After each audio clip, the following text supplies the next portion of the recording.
Welcome back to another episode of Day One Radio right here on Live Hip Hop Daily. I'm Maurice Garland and here with my man BP, Brandon Peters, the Lifestyle King. What's going on, man? What's happening, man? We ain't been in here in a hot second. Right. Sorry to keep y'all waiting, man. But you know, we back at it. Yeah, and I think we're back at it with what, you know, our fans seem to like the most when it's just us. Yeah, you're right. A lot of times there be the comments about things that we say. Yeah. So it's all good, man. So we gonna get into it, bro. Everywhere you go in the city, we are in Atlanta, Georgia. Yeah. There's Blue, Budweiser, and Bud Light, and NFL stuff all over downtown. And Pepsi too, shawty. Yeah, Pepsi. Oh yeah, bruh. Pepsi, that's their lane. That sports thing, man. Like even with the NBA with Mountain Dew. Yeah, like, man. That's their lane. That's crazy. It's like Atlanta is really being invaded by Pepsi, and it's like I'm wondering like if Coke is even going to like hit back with a jab of any sort, whether it be like an event. Or, you know, I mean, I know they can't do nothing like next door to the Dome or anything like that, but I'm like, are they just going to take this laying down? Like Pepsi got all kind of signs saying, guess who's in town for Super Bowl? Yeah, I don't even know, bro. I'm not sure because, you know, I mean, I would figure any brand that has a, you know, Delta should be doing something, Coke should be doing something.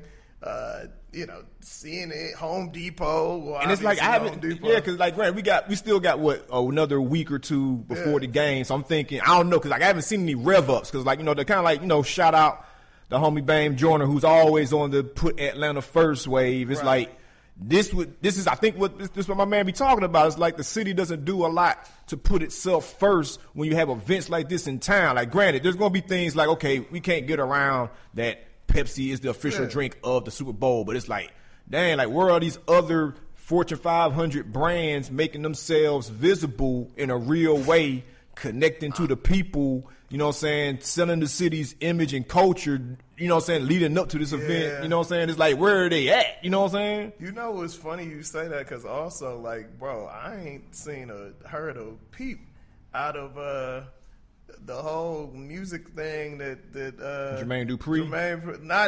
I saw them price. I heard people talking about it, but as we get closer, I hear about the big concert at State Farm. I know BET is doing a whole weekend of events.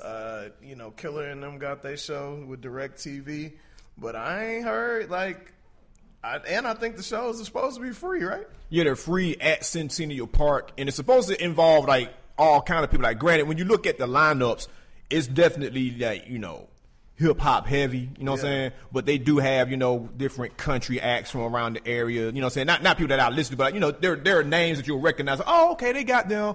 Okay, they got that pop singer. Okay, they got that band. You know what I'm saying? But it's like, you're right. You don't hear a lot about it, but you hear about it in those circles. So it's like if you work for City Hall, that's the thing y'all are patting your back about. You know, say, yeah, man, we did something, or we got this coming. You know what I'm saying? But it's like if you're just that person that's just riding MARTA every day or going to work and, you know, not really tuned in to everything, like there's no bat signals going out saying, oh man, we got this big, you know, week of concerts that we put together in retaliation to the Super Bowl, you know, freezing quote unquote black hip hop or whatever out, you know what I'm saying? Or freezing out Atlanta music period. I mean, to go get Maroon 5, I mean, I'm pretty sure, you know, the biggest slap in the face was to the, you know, black musicians who helped build the culture here. But, you know what I'm saying? I'm pretty sure that there would be fans of people like, you know, the REMs and, you know, all that kind of stuff. They're like, damn, you can't get nobody with any Georgia or Atlanta ties, you know what I'm saying, to do the Super Bowl of all things, you know what I'm saying? But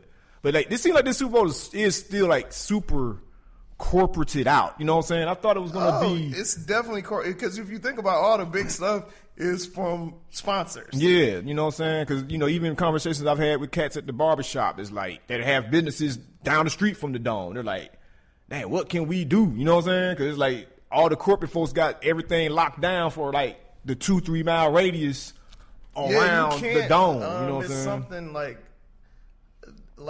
if you've been like, say, you know, your sign is up on your building and it's been there forever, that's cool. But like you can't put like something else out on the building or put something on the rooftop. So they're like, they don't play that at all. But it's what the other thing is, I was gonna bounce. Like I was gonna put my spot on Airbnb and leave, but the prices ain't even that high. I done seen stuff for like $100 a night. Close? Yeah. Wow. I was like, that's crazy. I guess you got some people that are choosing to stay and be caught up. And like, speaking of which, like, you know, we've talked about this multiple times throughout, like, the last 2 years, but it's like, as far as like the quote unquote boycott, it's like, I don't think I ever like joined the boycott because I wasn't watching football like that anyway, you know what I'm saying, before the whole Kaepernick thing went down. So it's like, I don't, like, when folks ask you, are you boycotting? It's like, I don't know. I ain't been watching football. I mean, I ain't about to start, so I guess I'm in the boycott. But, you know, to your point about, you know, not seeing high-ass Airbnb prices, that may be a sign that folks are, like, choosing to stay and soak in the atmosphere. And it's like, I was having a conversation with a friend, like, does staying and soaking in the Super Bowl atmosphere count? Are you a hypocrite if you've been boycotting, but you're like, man, I kind of want to be in the city and what's going on, man. I want to see, you know, I want to go to this and that. Like, are you considered a hypocrite now if you've been boycotting the whole time, but now it's Super Bowl in your city? You know what I'm saying? Yeah, I mean, dude, I've gotten to the point, man, because I got close friends that I know ain't coons that are still watching or whatever, and I just got to the point where I leave it alone, man. It's I say, people be asking me, hey, man, what you think about it? I was like, bro, I have not watched a game in God knows how long. Like, I have no opinion. I haven't seen it. I don't know. It doesn't really matter to me at the end of the day. And honestly, I don't miss it. Like, I don't even be knowing what's – put it to you like this. I didn't know Patrick Mahomes was black until about 3 weeks ago. On, bro. First and foremost, Patrick Mahomes ain't a black person. That I was at a bar, and he was on TV. I was like, oh, shit. I had no idea. I can get that because, you know, it's like, you know, football players do wear helmets. It ain't like, you know, they're taking off the helmet on the field and all that. I can get some of that, but no, you come on, ain't like man. The man name is Tariq Jackson. Like, Patrick Mahomes is. You know, his dad is black. His dad actually used to play for the Minnesota Twins back in the day. That's why they say that's what went into his technique of throwing the ball so many different ways because his dad played baseball. Yeah, so he grew up, you know, my big bro was telling me his whole story, man. It was super interesting. It's a great story. Like, and I would love to see a rookie quarterback. You know, it would have been great to see him go and win the Super Bowl. His brother, like, that's cool. But my thing is this, bro. I feel like people probably had the same conversations around the bus boycott, the same conversations around sitting at lunch counters. It was like, hey, man, we can go to the black place right here and eat just fine. Why we got to sit up here and sit at their counter and boycott? Forget them folks. People probably had the same conversations, man. It's just whatever side of history you want to be on at the end of the day. I'm just like, you know, I don't get it. And it's hard to justify, like, I got on Jordans right now. Nike has a contract with the NFL. But at the same time, Nike also got behind Colin Kaepernick. They playing the game. They pivot both sides of the situation. So I get it. My whole thing is do what you want to do with your time and your dollars. My thing is I'm not going to proactively put my time and my dollars behind some blatantly racist motherfuckers. And I ain't talking about the players. I'm talking about the owners. The owners, At the end of the day, it's been made clear where they stand. And somebody was bringing up to me, what's the difference between the NBA? Because the NBA has a rule as well. The NBA know where their bread is buttered. The NFL don't give a fuck. Yeah, then the NFL, I mean, and then plus, like, you know, like, did you see the LeBron James, the most recent one, the shot where he had like Todd Gurley and all them on it? Because they were talking about the same thing. Cause it was the one where the hot take came out when LeBron was like, NFL, the slave owners, you know what I'm saying? It was that episode. And then turned around and went to an NFL playoff. You know what I'm saying? LeBron, but I'm just saying. Right. You know what I'm saying? But, you know, he was saying, like, he was comparing how the NBA and the NFL handles different things when their players want to speak out. And he's like, you know, the NBA commissioners, you know what I'm saying, for the most part have always been like, as long as y'all ain't setting nothing on fire and cussing nobody out, we good. You know what I'm saying? We ain't going to tell you that you can't wear this T-shirt. We ain't going to tell you that you can't say this at the press conferences. As long as you ain't out here destroying property, cussing folk out, we good. You know what I'm saying? Because the difference is, like, we love football for sure. from prep all the way up. Yeah. If black people stop rocking with the NFL wholesale, they gonna feel a hit. Black people stop watching with the NBA wholesale, they're gonna be out of business in a few years. We fund the NBA. Yeah. We may not be able to afford the tickets to the Lakers games or the Warriors games, but them shoes, them jerseys, watching on TV, online presence, that is us. Right. All the talent. Yeah, most definitely the talent. Talent. Most importantly, the talent. But yeah, man, so that whole boycott thing, I don't know what it is, bro. Like I said before, black people are addicted to tradition, man. Like, I always watch the set, so that's what I'm going to do. And we will find excuses to rock with something we want to rock with, even if it ain't popular to do so. So, to piggyback off of that context, we saw the announcement on Martin Luther King Day earlier this week that Senator Kamala Harris is going to be. Is it Kamala or Kamala? Kamala? I think it's Kamala. Okay. Mac, you are a very intelligent brother. Is it Kamala? Kamala. Thank you. I'm gonna call her Kamala from damn WWF. Mac was just gonna sit there and let us say the shit wrong all day and not correct nobody. It's all good. You know, but she announced that she's running for president in 2020. Yeah. And what I found interesting was, like, almost immediately after that announcement, I did not see, or at least I did not see the groundswell of, oh yes, black person running for president. Like, I immediately saw, like, bro, let's pull out these receipts on this woman. You know what I'm saying? And like, everybody had receipts about, you know, her track record as a district attorney out in California. I think that's for two reasons. Okay. 3 reasons. Okay. I feel one, she was a prosecutor. 9 times out of 10, black folks ain't really rocking with the prosecution. Mm-hmm. 2, they've always compared her, calling, whether right or wrong, the female Obama, and we saw where we got with Obama in office. Mm-hmm. And 3, she married to a rich white man. Oh, shit. So, you know, those are and I'm not saying it's right or it's wrong, but I don't think those are 3 of the things that came into play with people not just jumping on board. Not honestly, I don't think the rollout wasn't what a lot of black candidates' rollouts were. Yeah, you know what I mean. It was kind of like an announcement on a TV show. Yeah, but her rollout was a little more nuanced. Like, it was on MLK Day. Mm-hmm. She remixed the Shirley Chisholm logo, you know, for her logo. It was a little more nuanced because she's a sharp woman, 1,000%, and she probably has a good chance at winning. When people ask me my opinion about her, I say she's a politician in the truest sense, which, whether take that how you will. I just feel like, you know, we pick and choose our favorites. Like, so, you know, she was speaking at, I want to say it was either at Howard or at George Washington University, one of the two, a while back, and people were calling her to task for some of the stuff that happened while she was in position, and she accepted responsibility, but she accepted responsibility from the standpoint that all those decisions were not her decisions, and she should have been aware of everything her staff was doing.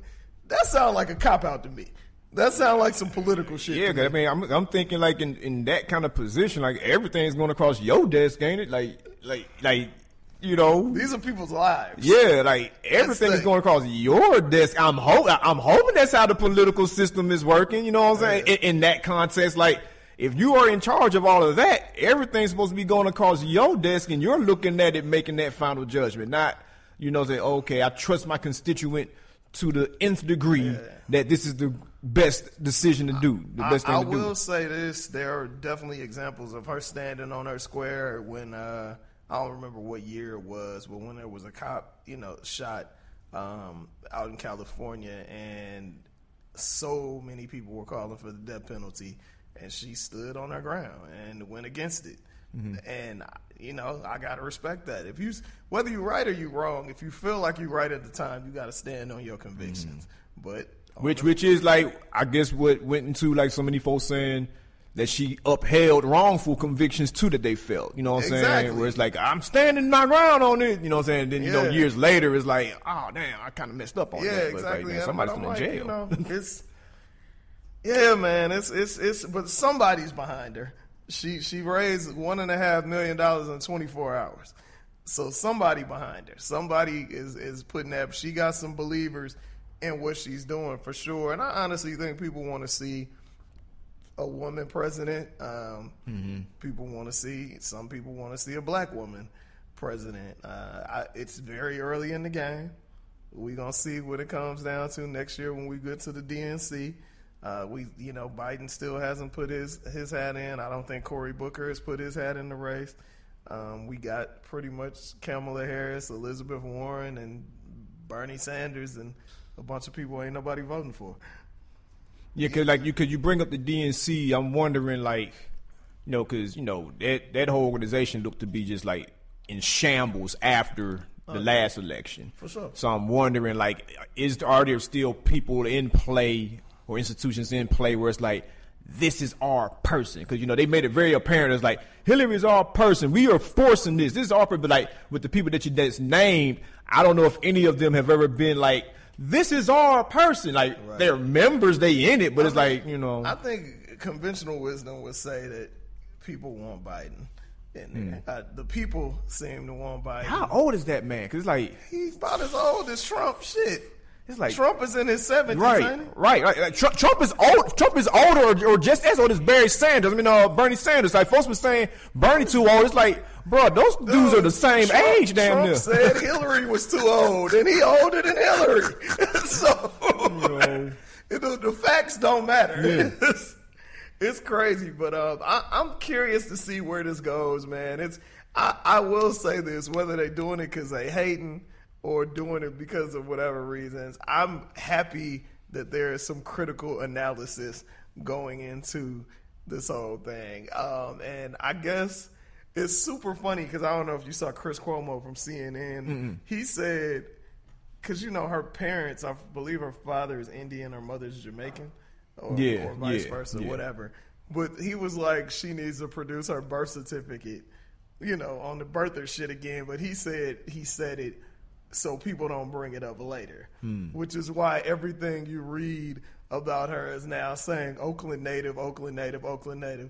Nigga, Kamala Harris ain't from Oakland.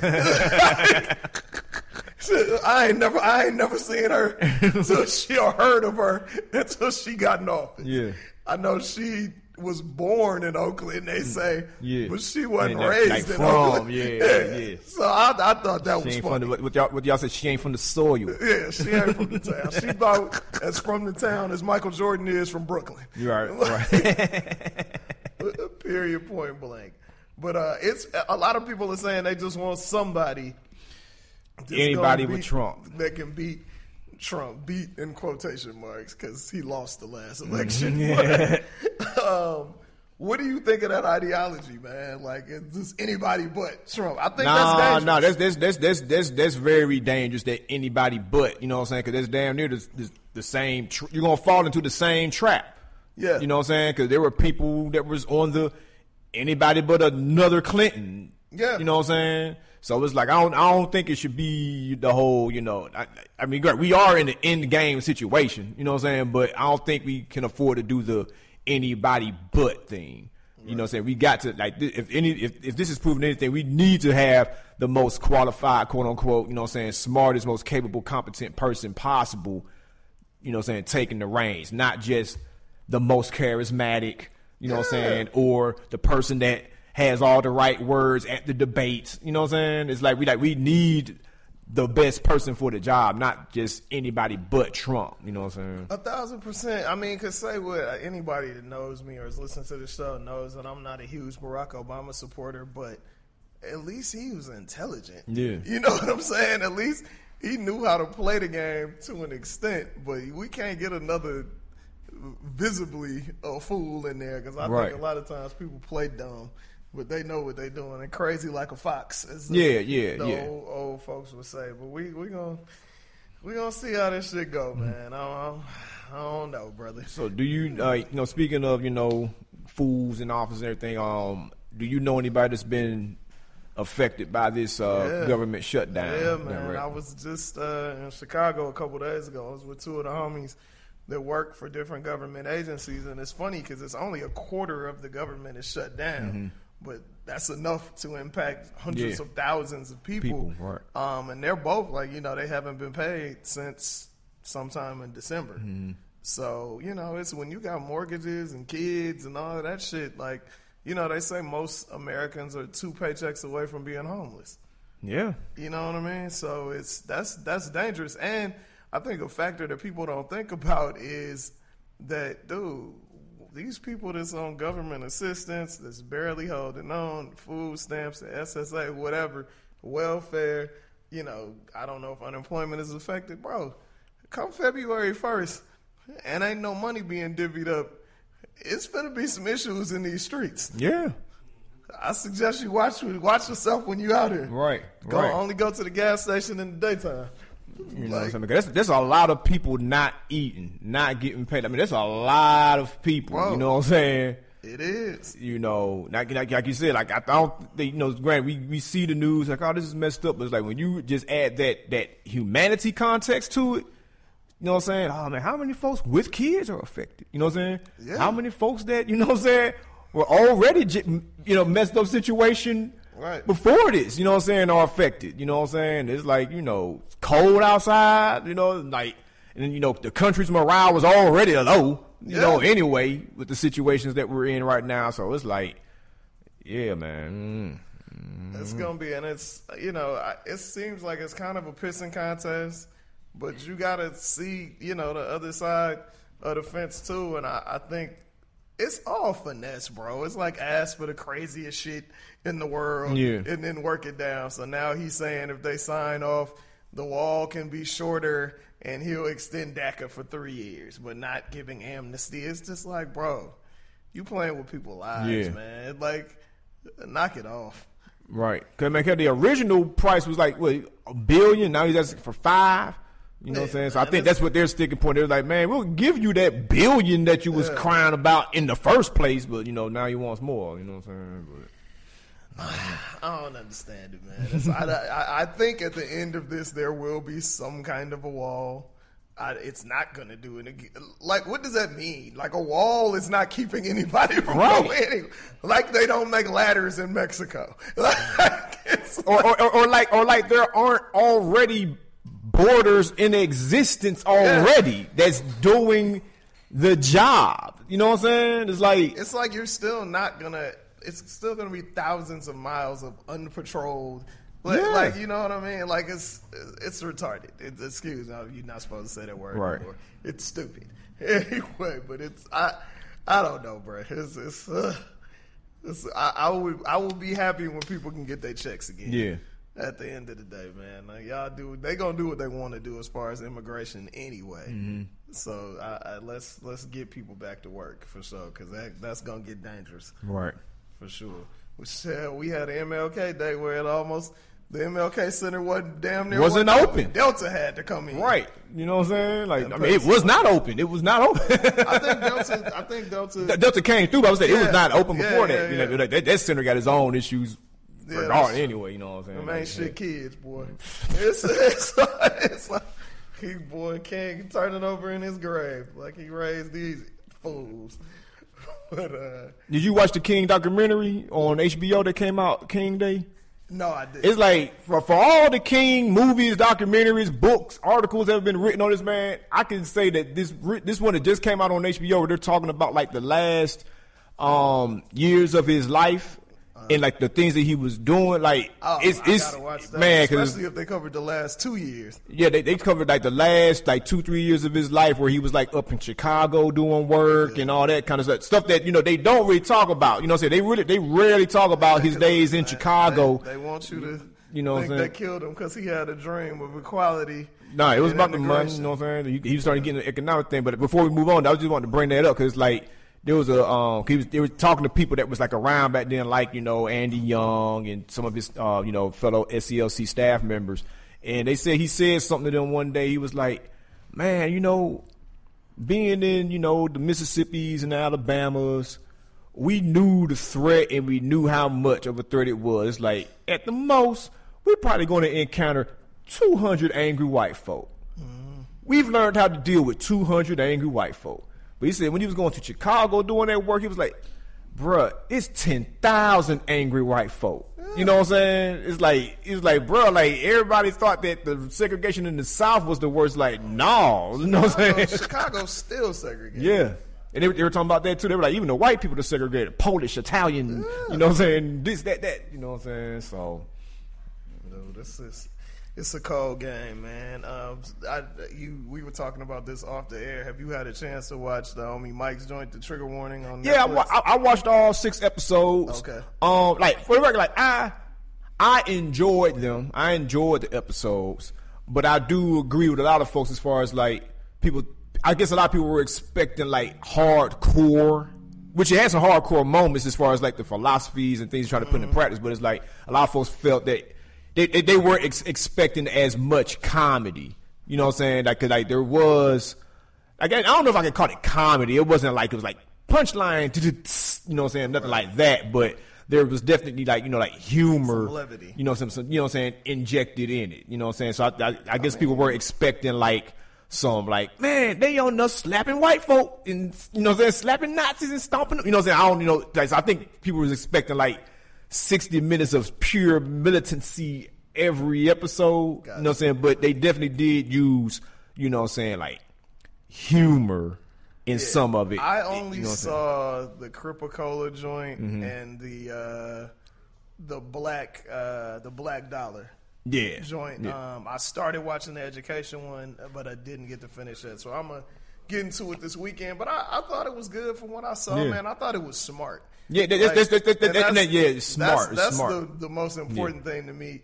Come on, man. You can beat people over the head all day with justice, righteousness, yada, yada, yada, and you have a select few that are going to watch or listen. You entertain people and drop jewels and get into their psyche, and those are the things. Because, like, that's the thing about the show. Every part of the show, like, things were being applied. It wasn't just talking. It wasn't just marching. Yeah, you know, it wasn't just talking. You know what I'm saying? 'Cause I heard somebody kind of try to compare it to, like, Bill Maher. Like, man, Bill Maher tackles things hardcore, but it's like, they're talking. They're not like, you don't see, like, the person go out in the street and apply what they just talked about. You kind of take it at face value. Like, okay, that person talked about it for 30 minutes. They must be doing it, or they must have been doing it. But, like, with this show, it's like, you're seeing the things applied, which I, like, appreciate. Which is necessary.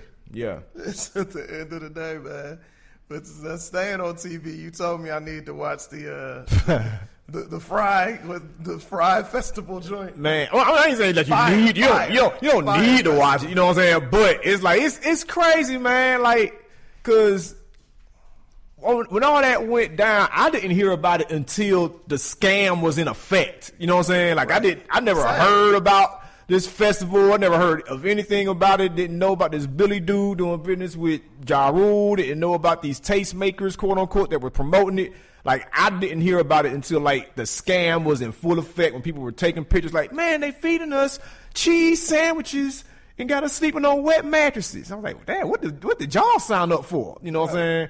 But the documentary is a trip, because it's like, it show you how stupid some people can be. You know what I'm saying? Like, when you show, like, when they showed the way that they promoted it, it showed you just how gullible people are to try to live a life that they either don't live, or live a life where they can just flex on everybody else. You know what I'm saying? Because the whole energy around the festival was flexing. It's like, man, we on a private island and going to be surrounded by supermodels. You know what I'm saying? This, that. You know what I'm saying? Like, the music seemed to be, like, kind of like the afterthought. Because most of the time you see a music festival, you're like, even Coachella, it's like, you know, you're like, man, I'm going to Coachella to do this. Yeah. But it's like, when you looked at the Fire Fresh Festival, like, live, I think the biggest name on there was, who was it? Was it Blink 82? I think Blink 82 was, like, the big name on the festival. And it's like, damn, 2000, what was that? 16? You know what I'm saying? Right. Like, everybody, y'all doing that to see Blink 182? Right. You know, I was like, I don't know about that one, bro.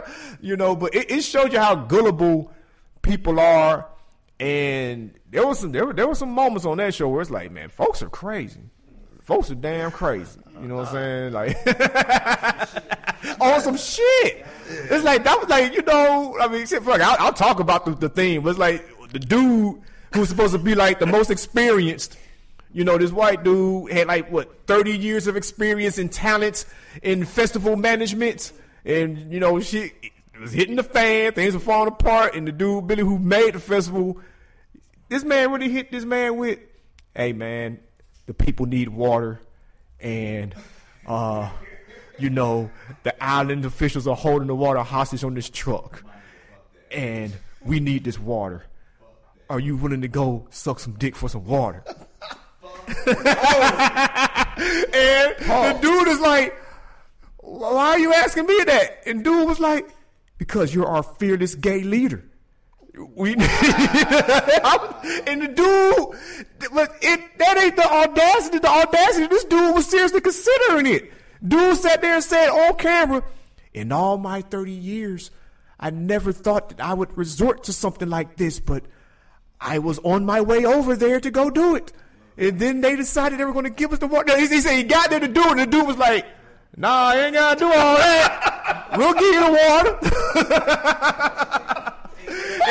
and like the funniest thing about, you know, the internet works like that. Yeah. People are already making memes, but it ain't really even a meme. It's like, it's just a screenshot of that man saying it with the closed captions under it. Come on. You know what I'm saying? Ain't no way. Come on, bro. Right. Come on, man. Yeah, but like that. You don't ask nobody to go. Thank you. If they ain't never done that. Right. If y'all can't hear the homie Mac, he's applying some logic here. He's saying nobody thinks to ask you that if you ain't already did something like that before. You know what I'm saying? Like, dude, that's how crazy that documentary is. And then it's like even Ja Rule is like, there were moments where I was like, God damn, Ja Rule is like really, really heavily on this finesse shit. It was like they had like this big like board meeting after the shit done hit the fan. They're like, what are we gonna do? People are filing class action lawsuits saying that we're fraud. And this dude Ja Rule said, hold up guys, we gotta stick together. We got to stick together. If people start saying things, it's not fraud. It's false advertising. I'm like, bro, you were really with the shit. How did John not get locked up with the rest of them? I don't know. I don't know the answer, but like, you know what I'm saying? Like, he started distancing himself from it, you know what I'm saying? Because it's like, you know, I think it was a thing where it's like all the receipts led back to old boy because he was the one securing all the money, you know what I'm saying? All that. But it's like, so like, I only watched one. There's two of them, which is crazy. Which also made me think like, damn, are the Fry Festival people getting paid off of this? Because it's two high quality documentaries made with high quality footage, and I'm like, all this could not have been just filmed with iPhones. It's like, this looks like it was a lick from the beginning. Like, man, if we don't get them with the festival, we gonna get them on the back end. Yeah, with the story. This content. But like, it's why, like, if you want to be entertained, hey, no. With this. Shit, I'm surprised Soulja Boy ain't have nothing to do with it. So his name might have been at the bottom of that lineup festival. I saw Yachty's name on there. You never know. Like, Soulja might have been on that lineup. That's crazy. But yeah, like I did watch the interviews. I wasn't gonna watch them, you know what I'm saying? But I watched the Breakfast Club one, and it's like, but I mean, for all the craziness and all that, like, dude was making some points here and there. Dude was making some points here and there. He knows what he's doing, bro. Soulja Boy has maintained a decade-plus long career off of 3.5 songs, bro. Like, I can't knock that hustle at all. He is on the internet saying, I've done this, I've done this, I've done that, and they're like, what about the music? I got a new song right now. I guarantee you hundreds of thousands of people had never heard that shit and went and looked it up. Because I know I went up and looked up one of the damn songs. Because he come with something every now and then. Because all he does is take whatever the hot thing is at the time and flip it. and put his soldier on it and do his thing. Like, dude, the dude, he know what he doing. Yeah, He's not an idiot by any stretch of the imagination. Do I actually believe he's never done cocaine? Hell no. But hey, man, I ain't mad at him, bro. He keep trolling, keep doing your thing, man. Feed your family. Right. It is what it is, bro. I know WeTV is like, thank you. Like, yeah, because the TV show that he's on. Right. Yeah. But the thing people kept saying is Soulja Boy a legend? Yeah. I would think so. It's like, I mean, when you think about how he got in the game, like, he was the first person to really exploit the internet.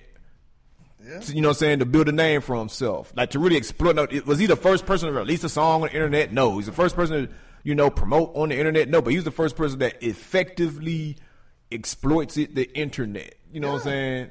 To get his name out there. He was the first person I saw where it was like, everybody was clamoring, like, who is this person on the internet drumming up all this attention? You know what I'm saying? So I it was like at XXL. I was an editor at XXL when Crank That Soulja Boy came out, and literally went from like, who the fuck is this dude, to let's put him in the magazine like ASAP. Yeah.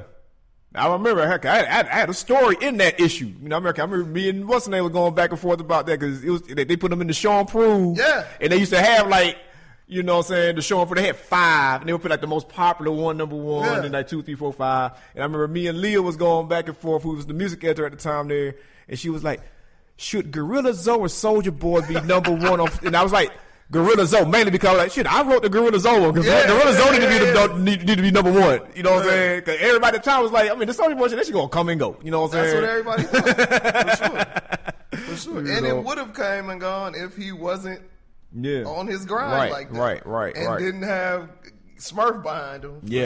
For sure. That's a huge part of it, man. Atlanta, man. It's funny, like, because, Soulja Boy he's from Bompton, so. Bompton, Mississippi. Yeah, Bompton, Mississippi, for sure. But we had another, I guess you would have to call him a legend, dropped an album and a doc recently in Future. You know what I mean? Future legend? I mean, Future. Can we say that right now in 2018? Hey, man. Future legend. I was not ready to have that conversation. I don't know. I mean, it's like, he definitely has a lot of disciples and followers and biters. You know what I'm saying? If that's what we're considering, a flag for being called a legend, where it's like, hey, man, a lot of people came out after you trying to sound like you. Yeah. You know what I'm saying? I don't know. You know what I'm saying? Future legend. Dude, I mean, the tag is being thrown around quite loosely these days. And I feel like if Soulja Boy can be a legend, then Future can be a legend as well. But now you just said Soulja had like a decade and a half in the game. Future's been with... It's been like 12 years. Future's been with us. This is 2019. Future's been with us for 7 years. 7, maybe 8. I think it's closer to 10 because he was on the Cash dude. What's his name? Cash Out. What's the guy's name? The first time we heard. No. That was Racks on Racks on Racks. That was YC. That's the first time I heard. 2009. 2009. Oh yeah. Nobody gave a fuck about him before that. Oh yeah, nobody listened to the was it 1,000? Nobody was listening to the idiots. Nobody was listening to me. We listened to Future. No. And what's funny is I've never even listened to I've never been a huge Future fan. I like the street joints, that you hear in the club, and I like the singles for the most part. But he always comes with it, and he's reinvented himself a couple times. So I got to give him his props. So I think this latest invention is him being the non-lean drinker. Future, I don't really hear much difference in the music. Yeah, because notice the interviews are saying, at least the interviews and quotes that I'm seeing are saying he's not drinking lean. They ain't saying he's not doing anything else. You know what I'm saying? It ain't like he's just like, I'm drug free now, y'all. I ain't hear that come out of his mouth. I heard I'm not drinking lean anymore. I did not, because I listened to some of the album. I'm Still hearing the pill popping, still hearing the Definitely smoking. hearing some pill You know what I'm saying? It's like the lean ain't like if you're off of that and you know you feel like you bettered yourself for that, cool, more power to you. But it's like I don't think it's like I'm drug free I personally type don't situation. feel like anybody abuses. I don't feel like any of these dudes who have not gotten fat Are using it for unless you have a real like you figure something out, like you taking something to make you use the bathroom after you do the lean. Like right. I Yeah. never believed Wayne neither. was heavy on lean like that. I feel like these dudes be playing the role. Yeah, you know what I'm saying? Because I mean, that shit slows you down, and they keep calling it addictive. So it's like if you slowing down, then you addicted to it. You are not walking out here still wearing size 31 waist pants. Exactly. You know what I'm saying? And performing for an hour and a half, night after night. It ain't happening. I ain't buying it. You go on with that one, man. I'm not buying it at all. But you know, people are saying great things about the album. It just sounds like a Future album to me. Yeah, it didn't really. It's cool. Like it's good. Yeah, his music makes me feel grown. Not as in I listen to it and feel grown. I listen to it and be like, man, I'm grown. I can't really listen to this shit. You know what I'm saying? Future has to be in his mid-30s, right? Yeah. Like he ain't no spring chicken. Yeah, he ain't no spring I chicken. was thinking. You know what I'm saying? Sure. I mean, I didn't hear a mask off or a March Madness or none of that on there. Like I think March Madness is that dude's best song, hands down, ever. Like it's an amazing song. And another thing about the album is like when I listen to artists specifically like Future in this run that he's been on for a while, it's like sometimes I'll be feeling like, man, like you really think? I mean, somebody's told him that I guess he has proved that somebody in the world loves him enough, but it's like it's 20 songs on there, and I was like, bro, I don't know if I could give you that much of my time. Right. Somebody else might, but when I saw it to check it out, I was like, I'm gonna see what this is about.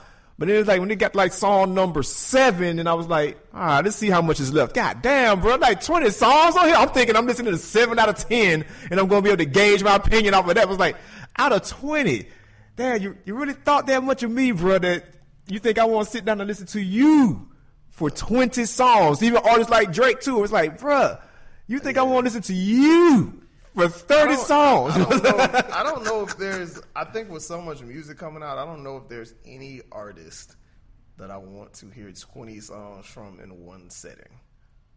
That's a lot. Right now, unless it's like you know, like skits and stuff in there, like Solange album. Mm-hmm.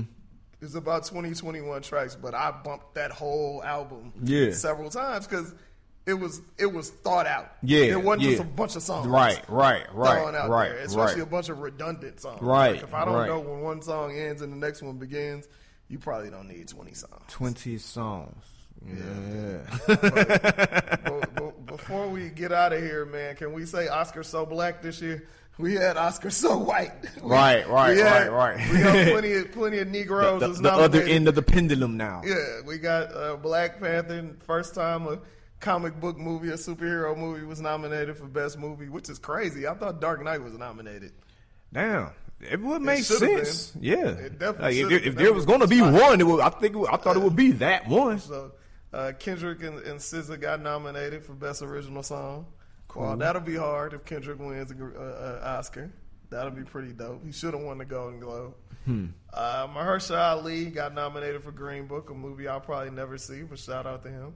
Why won't you ever see it? Because like everybody's saying that, so it's another white savior movie, or well, the family came out and was like it's a lie, like it's some bullshit. Okay. Even Mahershala Ali came out and was like he was not aware of all the discrepancies in the script from reality. And I mean, it's based on, you know what I mean? Like Hollywood always takes some kind of license, you know what I mean? But the family came out and said basically it was a lie. I did see If Beale Street Could Talk. And it was good. I didn't think, like, people who love Regina King's role in it, I thought she was good, but I definitely thought it was a couple other cats that, like, what's my man name? Paperboy Brian Tyree Henry, is that his name? Yeah. He was only in the movie like 15 minutes.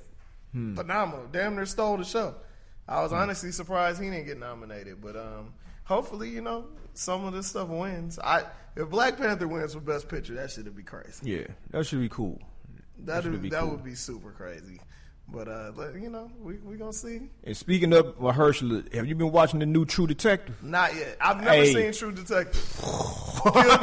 Hey, so I was in that boat too. Cause I had never seen it. I just binge watched season 1, maybe last. I heard season 2 was one, trash. and I skipped it because of that. You know what I'm saying? I heard it was like a resounding. Like everybody was saying it was trash. But like when I binge watched season 1 a month ago, I was like, now I see why folks said this was the shit. I'm gonna watch season 2, even though I heard it was trash. But everybody, no. Just don't. It's completely different. The reason they're saying the new one with Mahershala is good again because it got back on what number 1 made so great. You know what I'm saying? But now, check out that True Detective. That shit. Like Mahershala Ali is.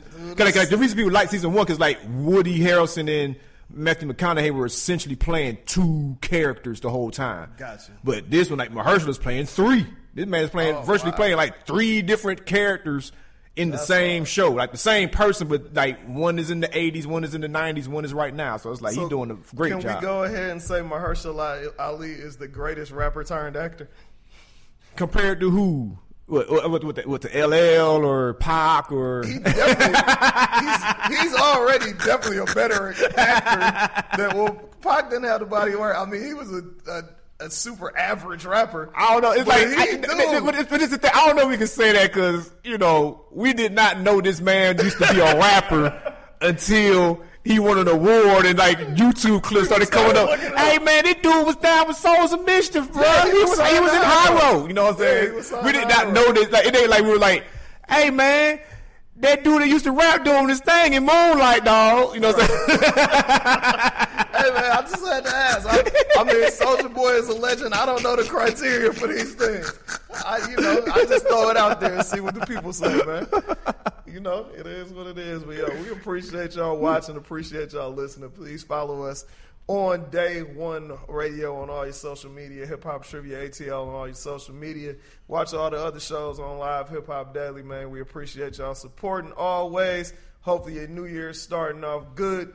If you've been fucking up, you got 11 more months to turn it around. I'll bet y'all next week. 50 more Peace.